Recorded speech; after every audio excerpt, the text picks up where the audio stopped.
As in previous years, the evening began with a wonderful potluck dinner. Turkey was supplied by Jonathan and Joyce Wood, and side dishes by the members in attendance. Following the dinner, President Dave Holzel spoke and introduced Dana Zolliger, Sally Paradis, and Paul Brown in presentations and remembrances of Emma Bartlett and other prominent citizens. Let's stop in and listen to Dave now.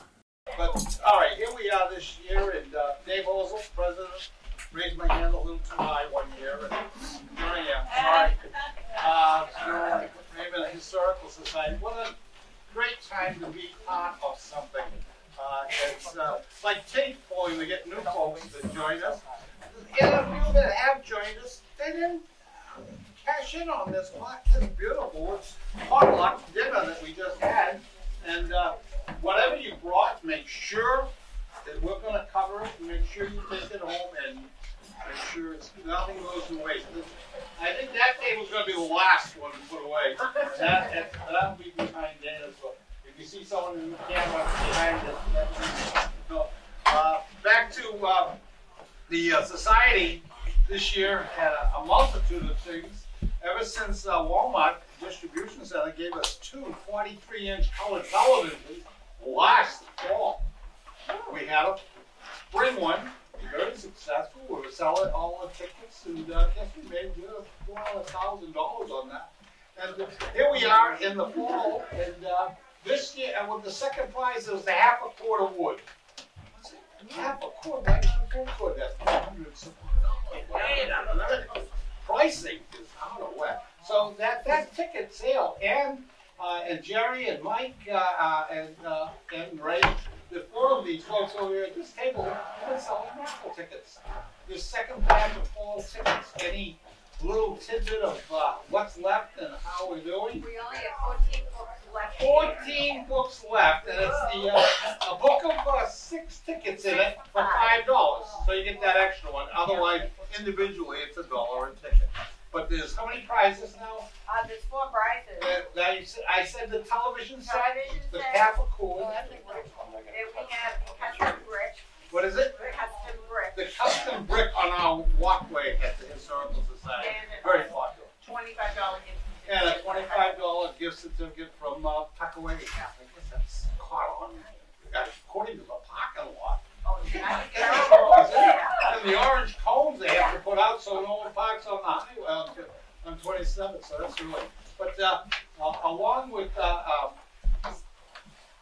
Marge Desjardins, our treasurer, and opening up every Saturday and Sunday, all through the spring, well, started in May, June, July, and August, opening up the little kitchen down there in the depot, our depot, and selling to all the folks that are running, riding bikes back and forth, stopping under the eaves. What a beautiful setting we had. Selling ice cream down there and the refreshments that were, she had a menu that was just out of sight, personally. Along with our a successful every weekend, March has done quite well. The Historical Society did quite well financially, along with the endeavors of the raffle tickets, and here we are finishing up this year. Why the money, money, money? We're a non-profit. We have buildings. We have big old, railroad cars, and very expensive. Rough estimates on getting that box car a little bit more orange than rust-colored. About 15,000, 15 to 20,000 to sandblast that, or maybe a half a year to do. Never mind, at least 2,400 just to put the lettering back on after it's been painted. So it's very expensive. Yeah, you got a railroad stuff. Yeah, come on. It's like, luckily, it's helped us in the past for storage. We get a lot of things donated. A lot of folks unable to sell everything in their yard sale or their barn sale, garage sale. They donate it to us. We're able to have a place to store it. And that's what that big old box car is there for. But it's such a nice source. So we'd love to be able to, next year with a few grants and maybe a little help from maybe Boston and Maine or some of the different things that are out there for us to apply for. I don't want to get away from what the town is doing for the Bean Tavern. I think that's very important. Along with that, before I keep rambling along, and other than 14, how many books left? Let's see, we just got rid of, we just sold 3. Oh, wow. So we now have 11. I'm going to ask, especially the first Thursday of each month is our meeting night. So we'll have a membership meeting this coming Thursday. It'll be November 3rd. Whatever's left. Sure, please make sure the members have them all out there, and at least they can't say, "Whoa, you should have tried to sell them all." Sell them all because I think that those prizes, everyone, you got the choice of doing it. All right, but back to having a fairly financial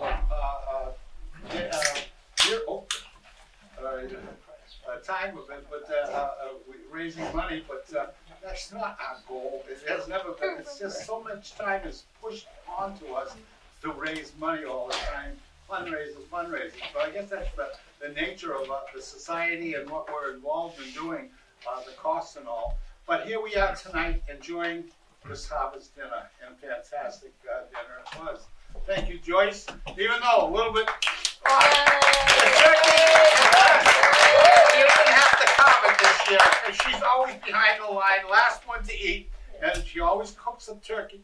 And the little thing wasn't popping up fast enough, but it did, and you brought it, and we're all set. Thanks to Woody to catch up with the Hannaford's breast turkey that we had on hand. I know it was but tonight, Dana, from our categorizing and a little keeping track of the true history, the preservation, the work that we like. I like to be more involved in it rather than just fundraising, but it's part of the nature of it. Dennis, Dennis Garnham, if you don't know this young man standing here, it's going to be hopefully the next state legislator, too, I think, from the Raymond area. Oh, no politics, no politics.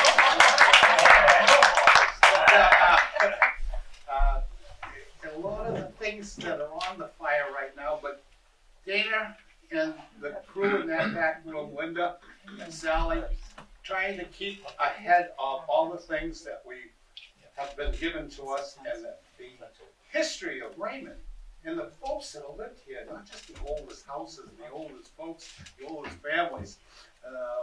Paul and all your endeavors to keep that history alive through your book and your knowledge and experience. So I love seeing the old pictures of the Red Wagon when they came to this room, and you were sitting at one of the tables, and the camera was on you. You were what? How many years ago was that? Answering, Ivor Holmes was there. Oh, just to hear her voice, I love that voice. Right? You remember her. All right. Well, we have Dana Zugler tonight, and Dana, you're going to be talking about a family here in Raymond. Yeah, we're very excited. All right. So I'll kick it off. Yes, please. It's not the culmination because we're not quite done. But Linda Hosel and I have been working in the back room of the depot for a few years now.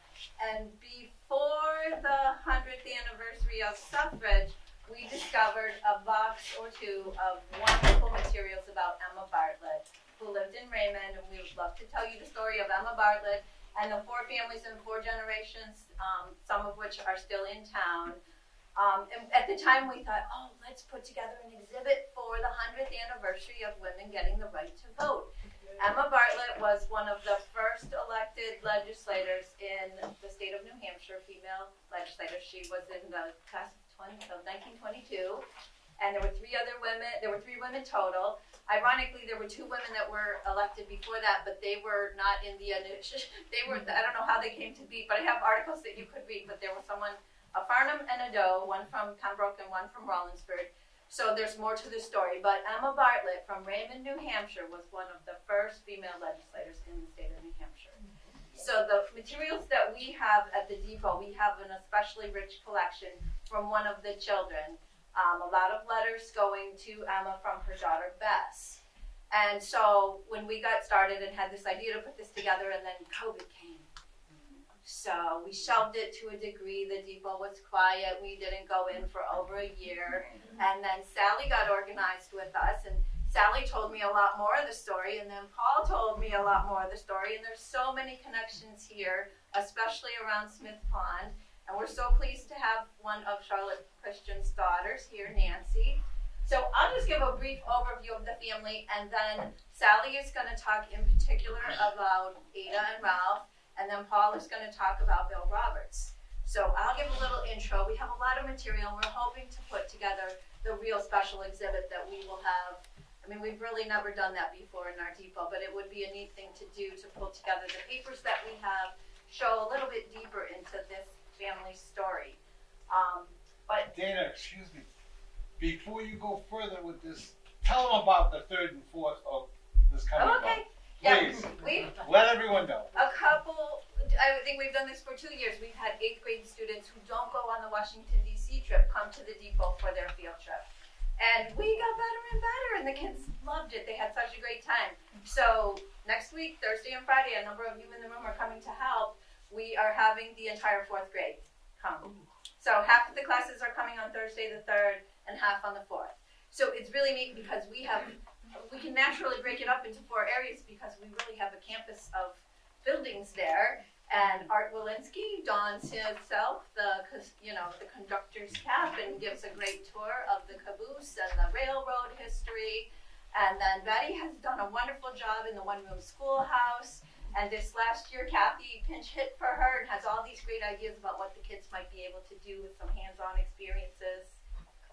She's going to have them writing with a quill pen. And Dave does the tool. The Rothway tool barn, the old the old maintenance building that used to house the Maxim fire engine, is now our tools. Any tools that have been donated, Raymond farmers and people that have lived in Raymond and had a tool, and they don't want to sell it; they want to preserve it. So give it to us, and we've got them on display. And also the original horse-drawn wagon that, believe it or not, a local funeral director outgrew it or wanted to update. So he gave it to the town of Raymond. They added an extension to it, and that's the first ladder wagon, horse-drawn ladder wagon. Wasn't the first fire, any kind of thing to do with fire prevention, the fire department here in Raymond. Excuse me. Yeah, that's all right. Get going, I can't stop.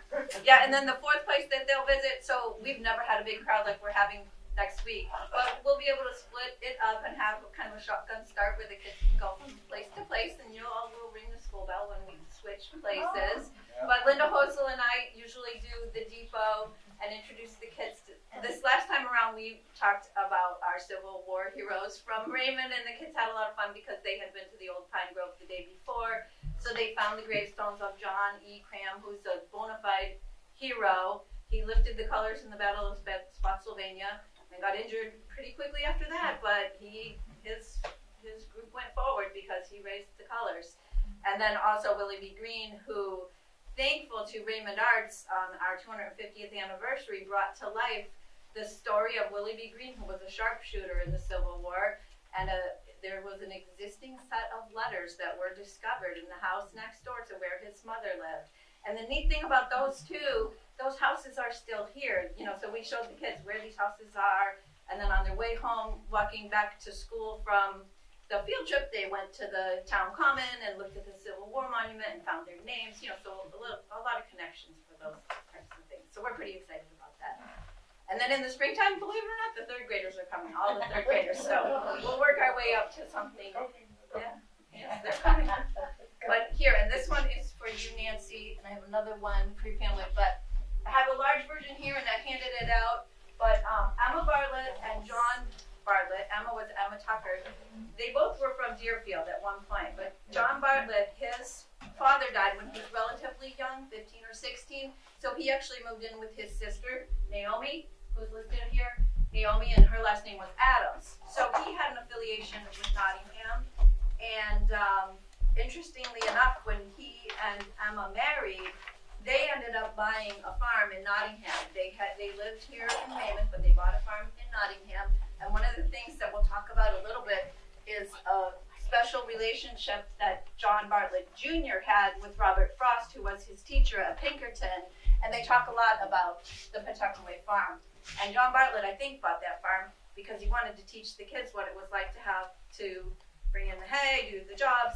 And if you read the book, it's just a stitch, because whenever they would go, you know, to repair the leaky roof, it was because it was raining. So it was really troublesome to do those kinds of tasks. So anyway, they had that farm for 30 years, and so neat. That is part of the Pawtuckaway State Park. It's that mountain area to the western part of the park. And it was the Bartletts, it was Ralph Sanborn at the time who sold it to the Division of Forestry. And same with the George Goodrich farm. So between those two farms, that's about 1,000 acres on the western part of Pawtuckaway. And it would take 40 years for that to become a state park when they bought up the land around the lake. So go tromp around the western part of the park. You can find the cellar holes, you can find the cemeteries. It's fabulous. And it's so great in the book there. Anyway, I'm getting off track. But John Bartlett and Emma Bartlett married and lived in Raymond.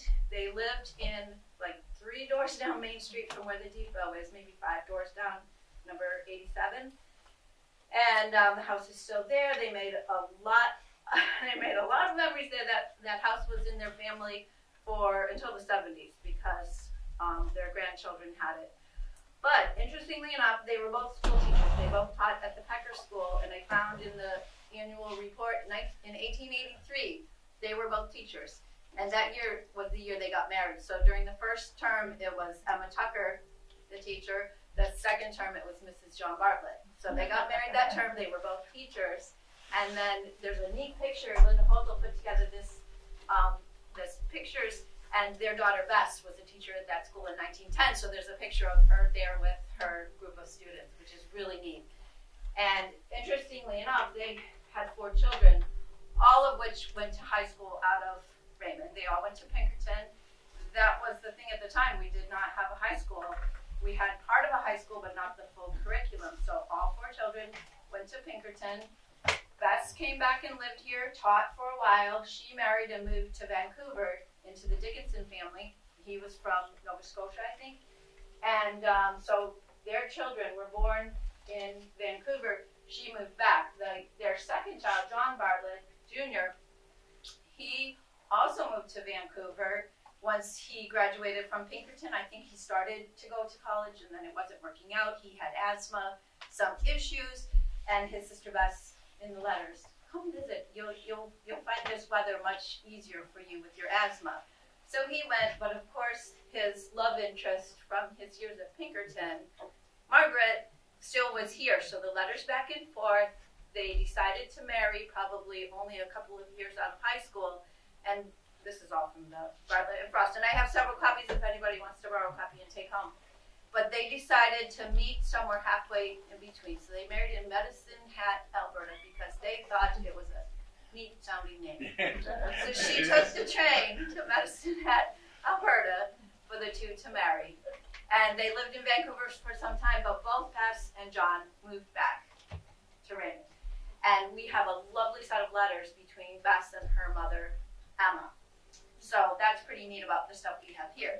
Now, Charlotte's family, and you are probably weaving a very tangled web, but Charlotte's family has had an affiliation with this town over all of these years.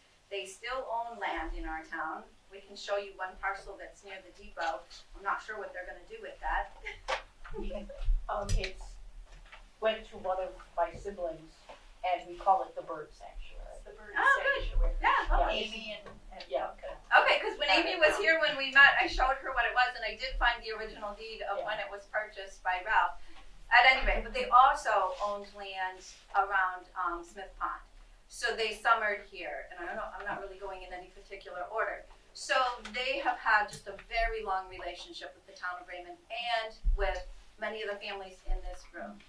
Paul Brown, Susan Hilchey and her family who had a camp there, and I would love to see photographs of the camp that you had. And I did find a deed, but I can't find it now, but there was a deed because that land was given, I think, to Ralph and Ada on an anniversary. And it was the deed, I've never seen that in a deed before, that the description of the land, and then this is for your anniversary. So I have to find that deed, but it's very neat because they had that. That land was in their family until just recently and was donated to the town. So that's in conservation, and a pretty neat story. Then the other two children are Robert Lake Bartlett, the youngest. He also went to Pinkerton. He went to Dartmouth and graduated in 1916. And he married Mildred, I don't know how to say that last name, French last name. Yeah, and she's buried here at the Old Pine Grove. She died relatively young in New York. So I really don't know the rest of the story because he and his daughter Mary moved to Chicago and lived out their days in Chicago. And then, I guess I've kind of covered that group. And less about Ralph and Ada because Sally's going to give a little piece and Bill's going to fill us in on some interesting parts in terms of Ralph and Ada's daughter. You're on. Unless you want me to keep going. Sally. Why don't you want that? Do it from there or stand? I will say I have a couple of articles over here if somebody wants to take this home or if you want me to send it to you. But one is about Emma Bartlett and that group of female legislators. Actually, there's two about this. One is from the Granite Monthly in 1923, and the other is a wonderful historian here in New Hampshire who's put together sort of a life history. And then another thing that I printed was Raymond, the town of Raymond, is highlighted in the Granite Monthly in 1896. And there's a great picture of John Bartlett when he was young in this, so take a look. And yeah, as you guys come around later, we'd love to show you a few things, including the quilt that Charlotte's family gave to the Historical Society. I have it in the other room, but that just tells a wonderful story too about this congregational church and how it healed after the Great Fire of 1892. So we'd love to show you those things after we're done. Sally's on. Very good. Thank you, Dave. Thank you. So I guess we're at the point where we talk about Ada, which is one of the daughters. And Ada lived a very interesting life. For those of you, does anyone remember Ada? Well, I'm sorry. Barbara. What? Do you remember Ada Sandmore? I was 4. You were like, I Yes. remember. Your point is? My point is No. that I remember Ralph. My middle name is Ada. Yes. Ada was a very dynamic woman. Just a couple of things about her. She, I can find my notes here.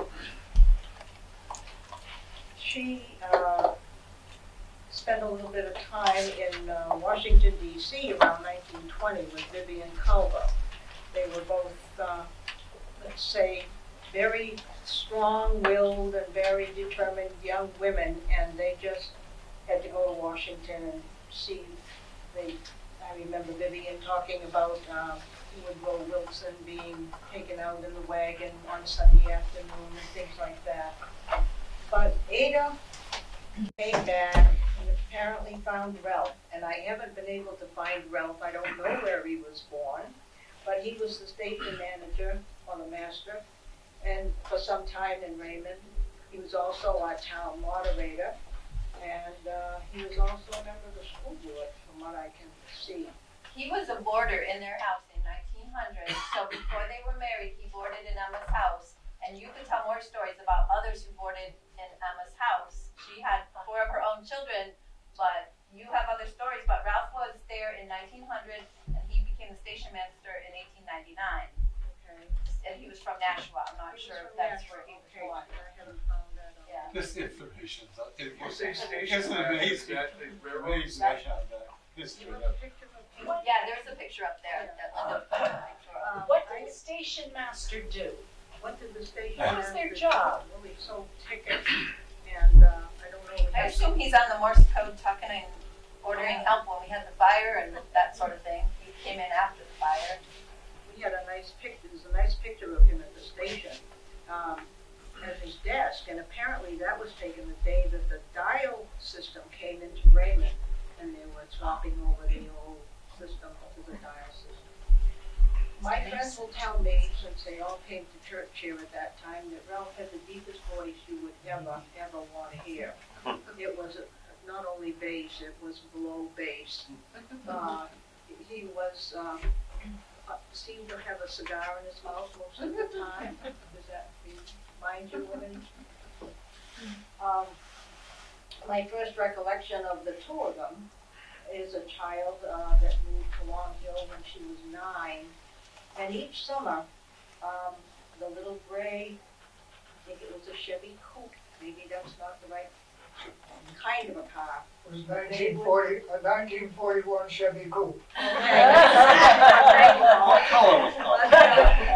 You can tell the first, probably May or June, that car would go very slowly up the hill with Ralph at the wheel and his cigar hanging out. Ada sat number 1. She had the most beautiful red hair that you'd ever want to see. It was beautiful red hair. And she was always made up to the nines. She had red lipstick and probably a cigarette. She was a very, shall we say, I don't know what we should say, but I know my father and Ada were very good Democrats. And they raised, a lot of heck around here, I guess, for the very ultra-Democrat societies. You're shaking your head, Nancy. Did you know that? Well, Emma was a Democrat.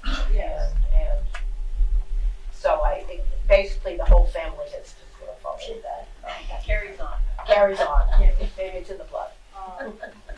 So that's my recollection of them. I would like to get some more information on Ralph, but I'm glad to know he was born in Nashville. So that's what I can tell you about Ralph and Ada. Do you want me to do anything about Priscilla? If you want to, but maybe just introduce Priscilla, because if you're going to talk about who Priscilla married, that's a fabulous connection. A couple of things about Priscilla. One thing I found out about Priscilla in the book, Frost and Bartlett. Apparently, of course, Priscilla would have been John T. Bartlett's niece. And that's where they lived, was up in the White Mountains. They lived in Franconia, and I guess probably to be near Robert Frost, because he was in that area too.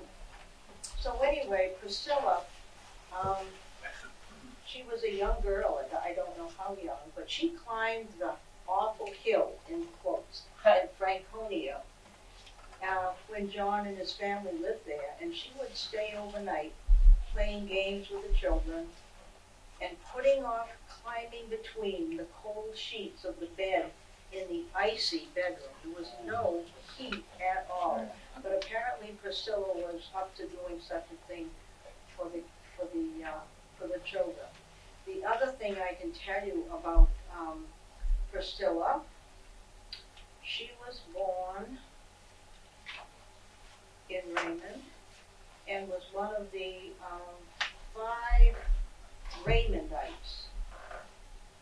Here it is. Yeah, she was one of the 5 Raymondites, and they were all born in the same week in Raymond. And there's pictures all over the place about the 5 of them on the lawn. So who was the doctor at their birth? Who was the doctor at their birth? Well, it was George Guptill. And who is George Guptill? Who was George Guptill? Yes, my grandfather, who was also, kids growing up, we always talk about Mom Bartlett. Who's Mom Bartlett? Well, come to find out it was Emma Bartlett. And I found out a great deal about her recently in my old age, but he had a great deal of respect, although he believed women should be in the home raising the children. But she was somebody special, and she was the one that took it upon herself to arrange a birthday party, his last big birthday, and Emma Bartlett was the one that put it all together. She was See, I think she went reluctantly into politics, to be honest. I have a letter here that one of your sisters gave me, so I won't read it, but I can pass it around. And I think she thought women should be in the house, but I don't think she would have been a suffragette to begin with. Maybe her daughter would have been, but she sort of went reluctantly, but had strong feelings about how things should be done. And she was a businesswoman running the John T. Bartlett Insurance Agency, so she had plenty of background. That's right, and that's interesting too. As a kid growing up, I knew that Ada ran the Bartlett Insurance Agency, and I'm thinking, where did the name Bartlett come from? I never heard. You know, I knew the Roberts but where the Bartlett? Well, of course, it was for her father's agency, I believe. It had to be. Yep. And so Was that that Ada. It was here. I mean, I can show you on the map.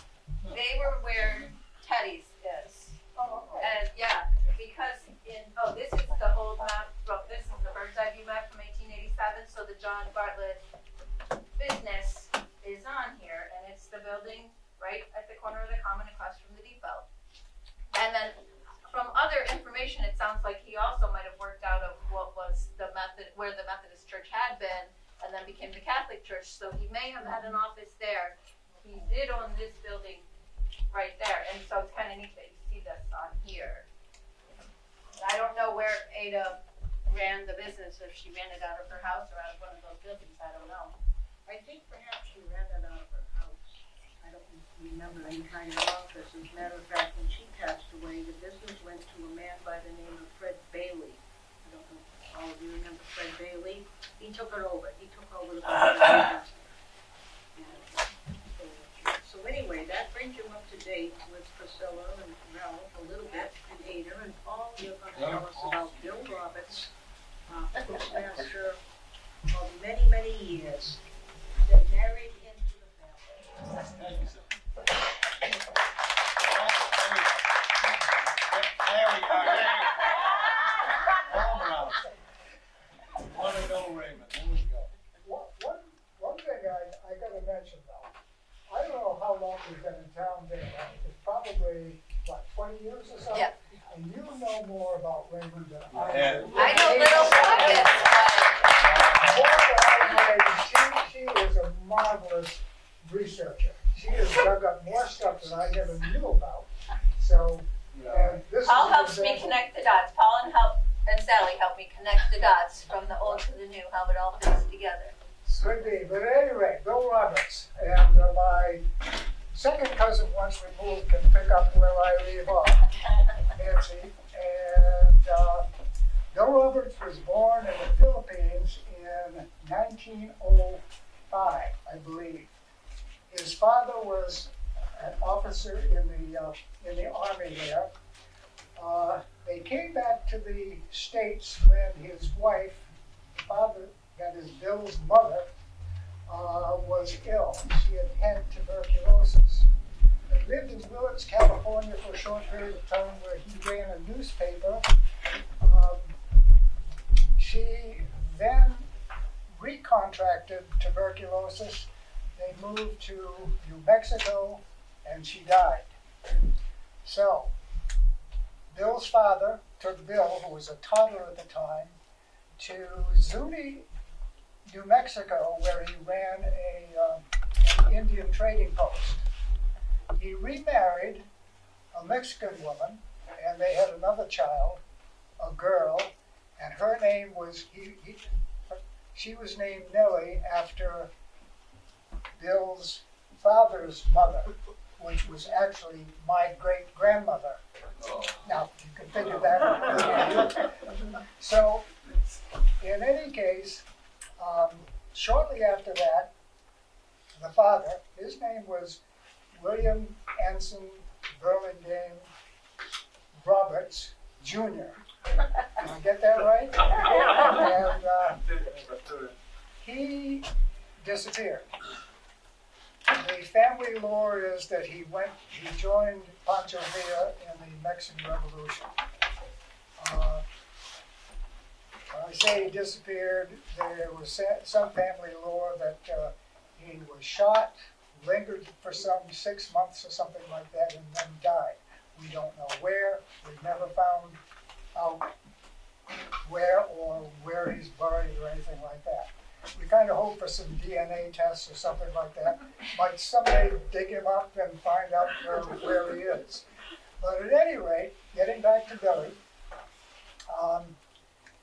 his Uncle Hubert, trying to think of the last name, can't think of it at the moment, but in other words, Bill's mother's brother offered to bring him back to Iowa.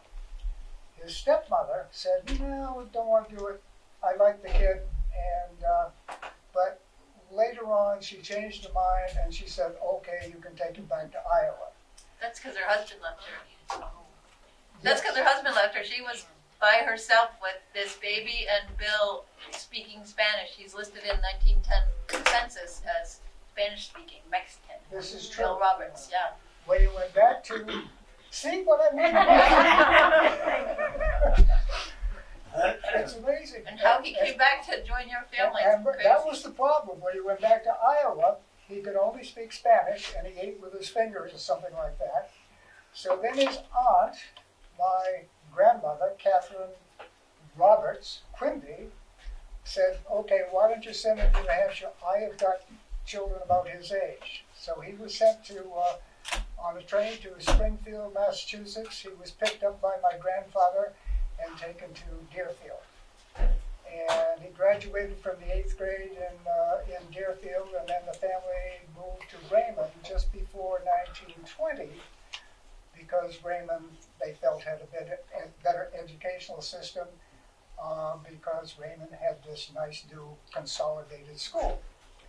So, he graduated from Raymond High, and here's where I may get the dates a little bit mixed up. He joined the Marines.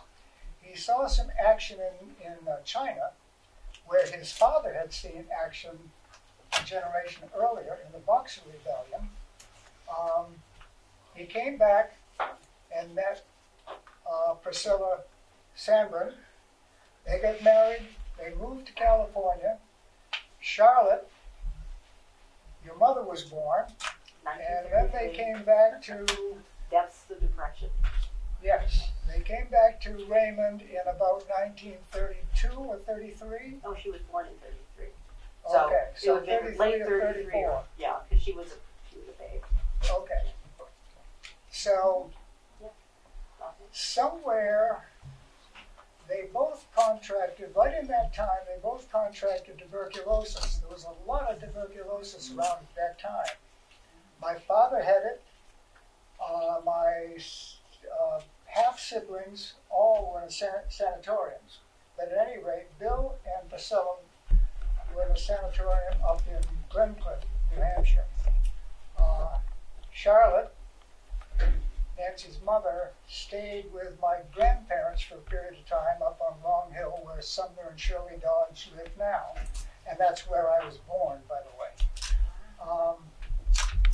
Paul? So, Paul? yes. Would you just hold on? Almost died. He they thought they were going to lose him, and he was not expected to live. He had a lung removed and a couple of ribs removed. So from there on, he walked a little bit. His torso was a little bit crooked, but he survived. And in about 1942, he was appointed as postmaster, and he held that job for very many years after that. When did he retire, Nancy? So around 1967, maybe. Okay. Yeah, I remember it, but just In the late 60s or thereabouts. And he died in 1975, early in 1975 in the winter. He got pneumonia, I believe, and it was something that was very sudden.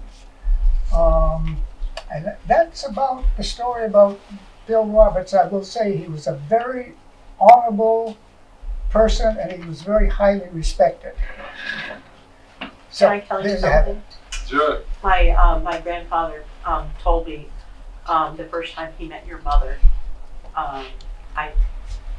he remembered that she walked into the room with an armful of firewood, and she had this beautiful red hair and a beautiful smile. That was his first memory of her. There you go. A little family history there. I want to see a picture. Very nice.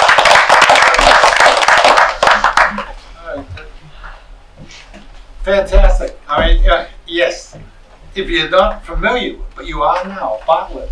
That's a lot of information a lot of the folks and while you talk about your graphs of who did what.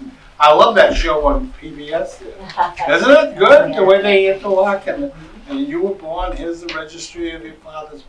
I think that's fantastic, and to have here on Raymond, folks that I don't. We ever officially introduced. I'm Nancy. Nancy. I know Nancy. Oh yeah, here we are talking. Nancy Ada. Ada. No, the lady I spoke to in Utica, New York, is My sister's Amy, yes, who is married to. All right.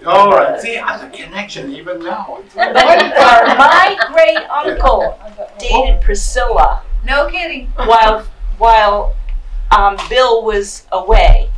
Wait a minute. That's a whole different show. Sally says she has something that she liked to read out. I didn't know how far we were going to go. Well, that's good. That's really the. We're going to do a lot of stories here. Right. Sally's got something to say on this one. We have some people in Raymond that are, yes, descendants of the Bartletts. Yes. And I keep after them, why don't you come to the society? Well, I don't think so. But I'm just going to let you know who they are. Bessie Bartlett, she was a sister. And she was born in Raymond and lived, but she somehow got married to somebody in British Columbia, her husband, Lorenzo, I believe his name was. And they returned to Raymond with two of their sons. Michael, listen. Robert and Lawrence Dickinson. And they were joined by a sister, Hilza Dickinson. So that means that Larry Dickinson, son Bob, daughter Linda. Yeah. And also Bob Dickinson, he had a wife, Mary, she was a pitman, and they had two daughters, lovely daughters. And then there was Hilza Dickinson, who married Hilza, she became Hilza Ryan. And that was Bill Ryan, and you remember Vance, perhaps? Vance used to be. Yes. So Vance, what would that make the Bartletts do? Vance, a great grand. 4 generations. He's the Four fourth, generations. That's Yeah. He's in the same generation that Charlotte would have been. Mm-hmm. Vance right. Vance and Michael. Just So, passed recently. Well, a year now. Been a year. Yeah. Vance right. So I'm trying to get some of those people to join. Oh, yeah. Oh yeah. Yeah. Oh, that's The Dickinsons lived on Orchard Ave, and I don't know where else, but they had a few of the houses on Orchard Ave. Just to follow up what Sally said, Robert Dickinson, after Bill Roberts retired, became the acting postmaster for several years until John Waterhouse became postmaster. Oh. Michael Bob Quintel Dickinson. is speaking. Bob Dickinson. He has the knowledge Oh, of that Bobby one. Dick. Bobby Dick. Bobby Dick. Yeah, Bobby Oh, Dickinson. okay. He replaced Bill. He took Bill acting postmaster after Bill Roberts retired. Before John Waterhouse became postmaster. Before, all right. Was it John or no? That was- John. Okay. Yes, sir. Well, I was just looking at this. This is John Thomas Bartlett. Did he have 2 wives, both named Emma? He did. At least that's good if he's talking your I sleep, know. right? I have to say, very interesting that I was saying this to Nancy, that he married Emma Tucker, who became Emma Bartlett, that we're talking about this family, before his first wife died. And I don't think that was that uncommon from what I read in some of the old histories, that so-and-so, their wife dying, married a sister, or you have children, they did not have children, but his first wife died in 1885 of, I think, consumption in Nottingham. She lived out her life with her family, the Durgans, but see what you brought up, but he married Emma Bartlett, and then this When the fabulous cousins family. got together, it must have been. No, it could reach those points too. Thank you, Mike. I don't think they realized. I had no idea. I didn't realize the connection until I saw Okay, this. that's- I didn't realize the connection. That's through why Bob we're Roberts here. with Bob Dickinson until I saw this. Yeah, I want to finish these parts of the tree. The rest of the Dickinson family, I know about Vance Ryan's, the Ryan side, but I don't know the other two. I can help you with the names. That would be excellent. So this tidbit at the end here is really added nice, because otherwise it's a little bit boring for us, but we've only been here 53 years. We don't know who these people.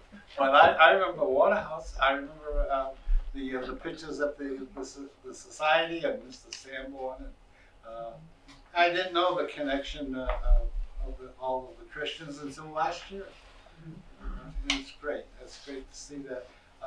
And to keep that kind of preservation of knowledge. Very important. Thank you all. So I do want to say before Yes, people please, leave, yeah. we really would like, we didn't bring artifacts from the museum except for one thing. We brought something fabulous that Charlotte Christian's family donated to the Historical Society after her death. And I'll read from this. It's a quilt, and I have it hanging in the front room out here. I want to see that. This quilt was made by the Unity workers and presented to Reverend and Mrs. Albert H. Thompson. This is in 1894.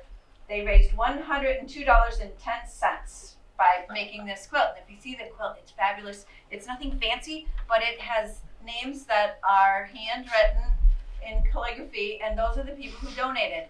And the reason that they made that quilt is because this church burned down in 1892. The entire village burned down except for one building in 1892 in December.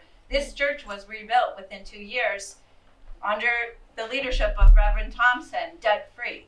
So this church stands here today as a testament to all of that. And that quilt sat in the attic, I suppose, of Reverend Thompson's daughter, Babe Thompson, in San Francisco. She mailed it to Priscilla, and then it sat in Charlotte's attic for 16 years. And now the Historical Society is the proud owner of that quilt, which really tells a wonderful story of rebuilding after the fire. So please come into the front room so you guys can take a look at it. Make sure you get a dish of dessert, and let's see some of the things that are. Thank you. Yes, So definitely, the dessert table is